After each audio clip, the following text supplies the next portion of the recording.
around the vaccine as well. Now, over 12,000 appeals have been submitted so far by university students who had been placed in the wrong bands under the new student center funding model. University's Fund CEO Geoffrey Monari has confirmed that the evaluation of the appeals will conclude within the next 3 weeks, after which the students will know their fate. According to the higher education funding bodies, HELB and the University Fund, most of the cases attracting appeals were due to misinformation and failure by a majority of applicants to provide useful data to support need for government support.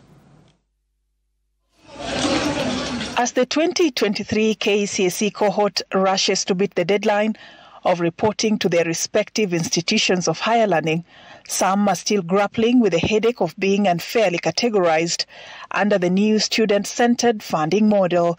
A statement by Education Cabinet Secretary Julius Ogamba Migos confirmed that over 134,000 applications had been received as at Friday afternoon, out of which over 127,000 have been categorized. Over 12,000 appeals have been submitted so far through the Higher Education Funding Portal. On the issue of the funding to the university, the government has already released 2.8 billion for scholarships and 5.8 billion for loans. Further, we have already received over 10,000 appeals from Kenyans who have got concern on the band that they were placed. But what I want to announce to Kenyans is that this is a continuous process.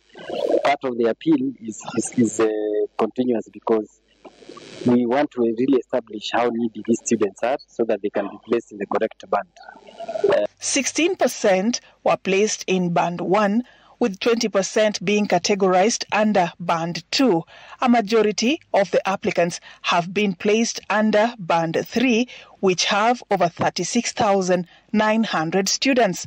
Out of the 10% of the applicants who have appealed, a majority of cases were due to failure by the applicants to provide useful data to support the need for government support. 50% of the reasons for appeal are the household contribution is too heavy. The other 50%, which is very interesting, is that most of the people are now claiming that they have somebody in their family who is unwell, but they never approve the document.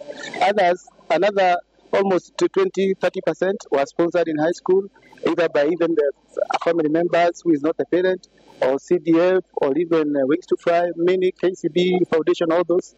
University Fund CEO Geoffrey Monari has confirmed that the evaluation of the appeals will conclude within the next 3 weeks.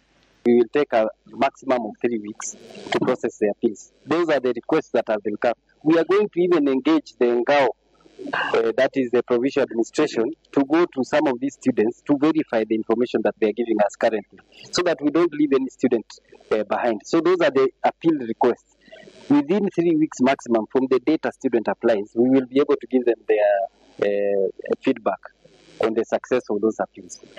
The portal will remain open until the 31st of December 2024 to allow room for late appeals, with the higher education funding bodies insisting that only students who are categorized under Band 2 to Band 5 are eligible to send in their appeals, and they must provide new information which they fail to capture in their initial application to defend their plea for rebanding.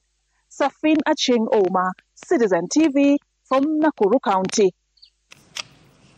The push to make Kenya's education